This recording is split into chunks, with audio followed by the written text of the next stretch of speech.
എന്തൊക്കെ പറഞ്ഞാലും ഇന്നത്തെ ദിവസം ഇന്ത്യൻ സൂപ്പർ ലീഗിൽ അനൗൺസ്മെന്റ് ലിസ്റ്റ് തൂക്കിയത് ബംഗളൂരു എഫ് സി ആണ്. അവരുടെ മികച്ച സൈനിങ് അവർ അനൗൺസ് ചെയ്തു. അതുകൂടാതെ രണ്ട് ടീമുകൾ കൂടി രണ്ട് സൈനിങ് അനൗൺസ് ചെയ്തിട്ടുണ്ട്. ഒന്ന് മുന്നേറ്റത്തിലും ഒന്ന് പ്രതിരോധത്തിലുമാണ്.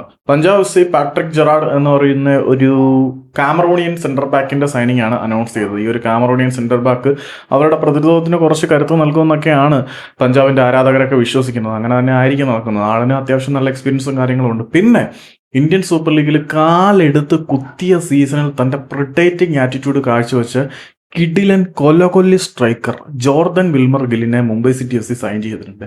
നേരത്തെ മെഡിക്കോർ ടീമുകളിൽ കളിച്ചപ്പോൾ പോലും വളരെ മികച്ച പ്രകടനം കാഴ്ചവെച്ച ജോർദൻ വിൽമർ ഗില്ലിനെ പോലെ ഒരു കൊളംബിയൻ കടുവയെ അല്ലെങ്കിൽ കൊളംബിയൻ ചെകുത്താനെ മുംബൈ സിറ്റി എഫ് സിയുടെ മുൻനിരയിലേക്ക് കിട്ടിക്കഴിഞ്ഞാൽ അർദ്ധാവസരങ്ങൾ പോലും ഗോളാക്കാൻ മടിയില്ലാത്ത ഗുറില്ല സെലിബ്രേഷൻ കാണിച്ച് തൻ്റെ അപ്പെക്സ് ആൽഫ ട്രേറ്റ് കാണിച്ചുകൊണ്ടിരിക്കുന്ന ആ ഒരു താരത്തെ നല്ല സപ്ലൈ കിട്ടിക്കഴിഞ്ഞാൽ എതിരാളികളുടെ ഗോൾ മുഖം മുഴുവനും അടിച്ച് വിറപ്പിക്കും എന്നുറപ്പാണ്.